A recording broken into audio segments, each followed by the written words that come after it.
안녕하세요. 한의사 김민소입니다. 오늘은 지루성 피부염에 대해서 얘기를 해보도록 하겠습니다.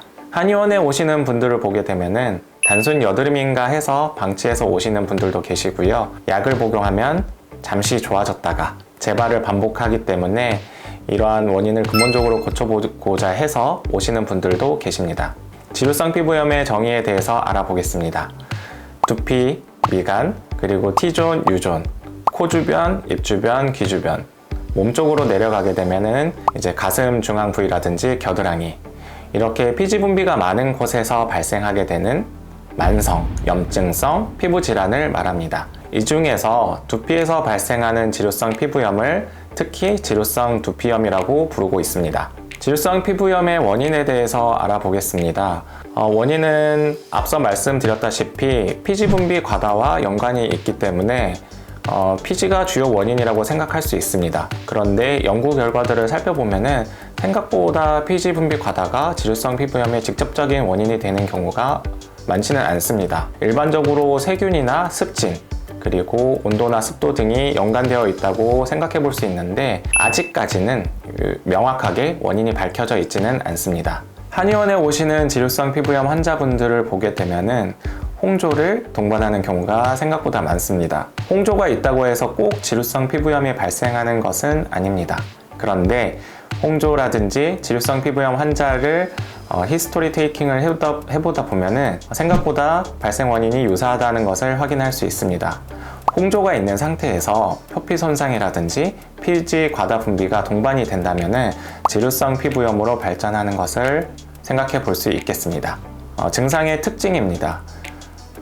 앞서 말씀드린 것처럼 홍조를 동반하는 경우가 많기 때문에 일단 환부가 붉어져 있습니다. 그리고 표피가 손상되어 있기 때문에 따갑고 간지럽고 각질이 날리는 것을 볼 수 있습니다. 이러한 각질이 두피에서는 비듬의 형태로 표현되는 것을 확인할 수 있겠죠. 염증의 양상은 여드름하고 구분이 필요합니다. 여드름 같은 경우에는 면포라고 불리는 피지 덩어리에 의해서 발생하는 염증을 말하는데 지루성 피부염 같은 경우에는 이러한 면포와는 관련이 없습니다. 물론 이러한 여드름과 지루성 피부염이 동반되어서 나타나는 경우도 있기 때문에 치료에 주의를 필요로 합니다. 치료 원리 및 시술 방법입니다. 이 부분은 이전에 찍었던 홍조 컨텐츠를 참조해 주시면 되겠습니다. 대부분 홍조의 치료법과 유사하다고 볼 수 있습니다. 그런데 지루성 피부염의 경우에는 표피 손상이 동반되어 있는 경우가 많기 때문에 본격적인 강한 시술이 들어가기 전에 초기 진정 관리가 오래 길어질 수 있습니다. 시술 후 관리법과 주의사항 안내입니다. 이 부분 역시 홍조 컨텐츠를 참조하시면 될 텐데요. 몇 가지 추가적으로 안내해드릴 말씀이 있습니다.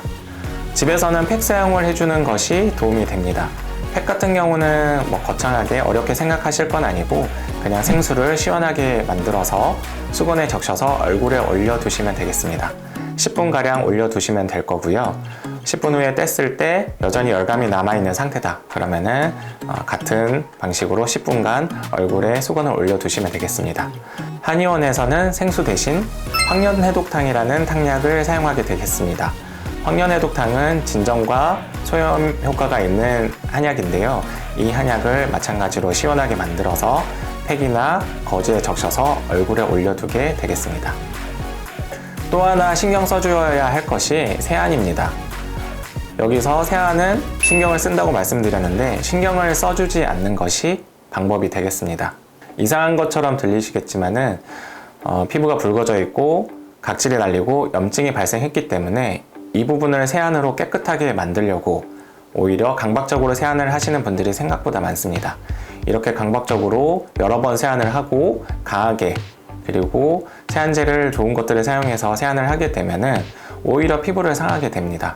표피가 더욱 손상이 되고 pH 밸런스를 깨트릴 수 있기 때문에 세안 횟수는 최소화, 그리고 세안할 때도 약하게 해주는 것이 지루성 피부염의 회복에 도움이 되겠습니다.